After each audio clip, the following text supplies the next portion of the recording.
התקשרנו לחבר מהקבוצת ספורט שלנו, מהקבוצת הטריאטלון, שהוא גם מרכז המשק של סעד, של קיבוץ סעד, שממש ליד הגדר שלהם נמצאת המיגונית.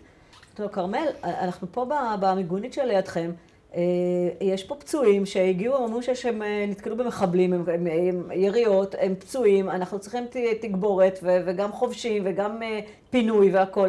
הוא אומר לי, גליה, אין, הכל פה מסביב, יש מחבלים בכמה מקומות, בכמה זירות, יש הרבה פצועים, אין אף אחד שיכול להגיע לכאן, המצב לא טוב, תתקפלו משם.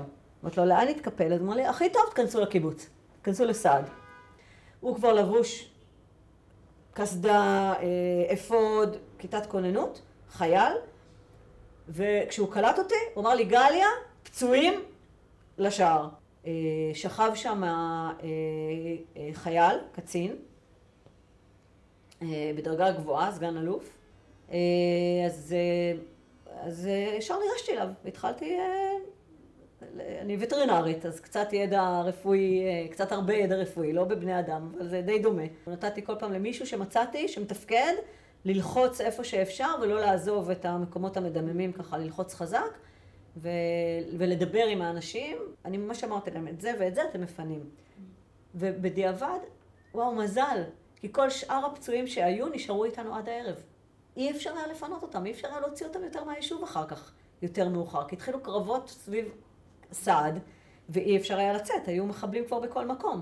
הרכב היה פתוח, והאלונקות ככה, האלונקות יכולות ליפול החוצה מהרכב, ומה שהיו צריכים להחזיק את האלונקה ולשים יד באיפה שמדמם כדי ללחוץ חזק חזק, ובנסיעה שאחר כך התברר לי שכרמל הוציא אותם בנסיעה ממש דרך השטח. הם הגיעו למקום שבו היו עוד אנשים, אפילו חלק מהקבוצה שלנו. ממש יש לנו תמונות שאנחנו מבינים שאני שמתי את עוז ואת הבחורה הזאת באוטו בסעד, והם בצומת נתיבות העבירו אותם מהרכב של כרמל אל האמבולנס. ממש, וזה קטע, כי כולנו היינו עם החולצות קבוצה, אז היינו כמו שרשרת כזאת שרק אחר כך הבנו אותה. ואז התחיל אירוע נוסף שבו החבר'ה מהמסיבה שהיו שם התחילו לקבל סרטונים בלייב מגורמים ערביים. התחילה שם עוד פעם מהומה אחת גדולה, ותראי לי, ויו, הנה חבר, הנה זה היה איתי, וזה רקד לידי, וזה היה אתמול איתי באוהל. הם זיהו שם מלא חברים שלהם, שהם פשוט, הכל עם כתוביות בערבית, ופשוט רואים אותם נחטפים. שוב, הלם. אני הייתי בשוק לראות, אני פשוט לא האמנתי שאני רואה את זה. שאני רואה סרטונים של המוני אנשים נחטפים לעזה.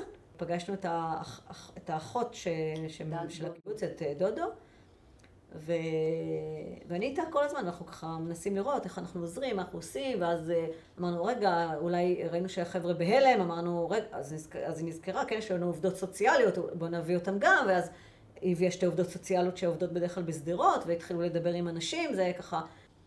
ודודו הייתה מדהימה, תפקודית, ואני פתאום קולטת שהיא מדברת בטלפון, ופשוט אני קולטת שתוך כדי שהיא מדברת בטלפון, היא כאילו נאבדה. אני שואלת, מה קרה?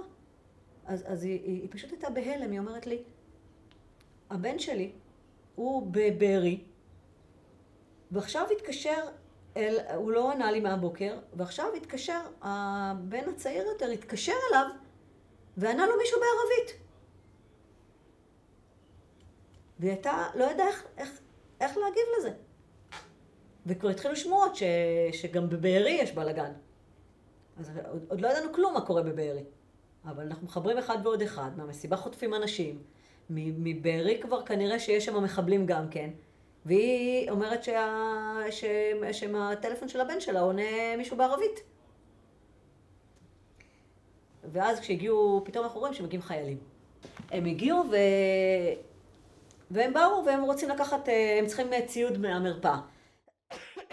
מסתבר ששלחו אותם לקחת כל הציוד שאפשר להביא מהמרפאה כדי לטפל בפצועים שהתחילו להוציא מתוך נחל עוז, מתוך כפר עזה, מכל מיני מקומות התחילו לצאת פצועים והגיעו לשער אחורי של סעד.